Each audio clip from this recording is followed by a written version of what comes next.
Assalamualaikum warahmatullahi wabarakatuh. Perkenalkan, nama saya Wazriati dari UPBJ Jakarta. Ingin menjelaskan pengalaman saya terkait causal analysis teori. Sebelumnya, apa sih causal analysis teori itu?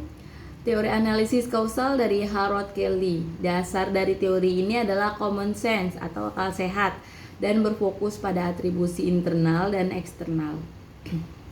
Menurut Kelly, para pengamat perilaku orang lain bertindak seperti ilmuwan yang naif, mengumpulkan berbagai informasi tentang perilaku dan menganalisis polanya supaya bisa dimengerti. Dari kesimpulan yang diperoleh, pengamat menentukan atribusi apa yang harus dilakukan.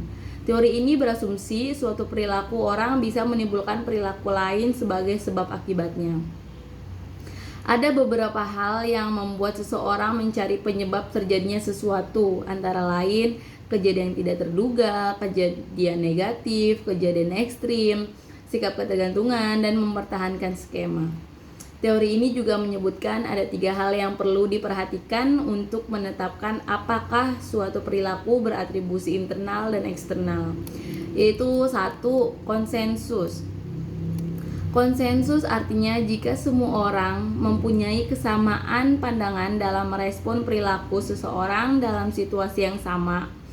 Makin banyak yang melakukannya, makin tinggi konsensus. Makin sedikit yang melakukannya, makin rendah konsensus. Contohnya, ketika seseorang mahasiswa menangis karena mendapatkan nilai akhir yang kurang bagus, kita akan memberikan atribusi berupa konsensus yang menyatakan bahwa mahasiswa tersebut menangis karena wajar karena mendapatkan nilai yang kurang bagus. Dalam contoh ini dapat dikatakan bahwa perilaku mahasiswa dalam hal menangis mendapatkan nilai yang kurang bagus berkonsensus tinggi.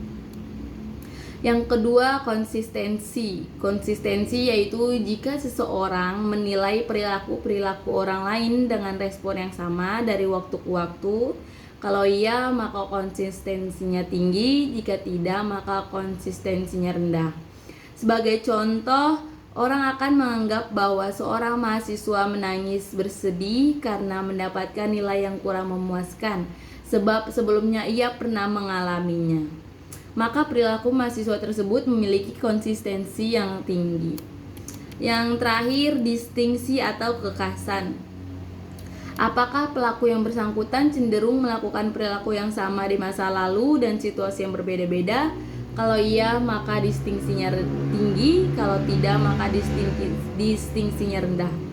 Contohnya, kalau mahasiswa menangis mendapatkan nilai yang kurang bagus dan menangis juga karena tidak lulus, maka dapat dikatakan perilaku mahasiswa tersebut memiliki keunikan yang rendah.